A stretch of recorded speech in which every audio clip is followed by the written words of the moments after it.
Welcome to Penrose Learning, where we make understanding easy. You start by acting like a technician. Sign in with an admin account so changes stick.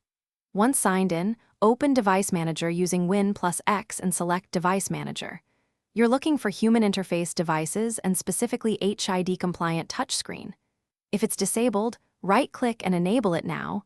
If it's missing, don't panic yet. Make sure the screen is clean and free of protectors, because physical obstruction can mimic a software fault. Next, focus on drivers and system checks. Uninstall the touch driver from Device Manager, then scan for hardware changes so Windows reinstalls it.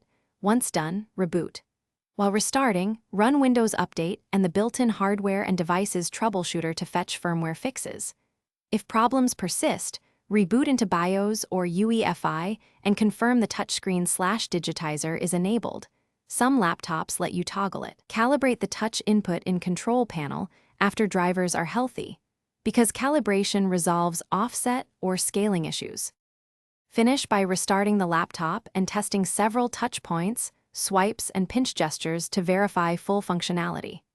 Once done, open Control Panel, go to Tablet PC settings, and run calibration for accurate input.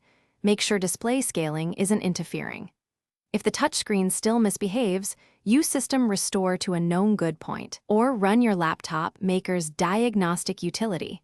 Sometimes a loose digitizer cable.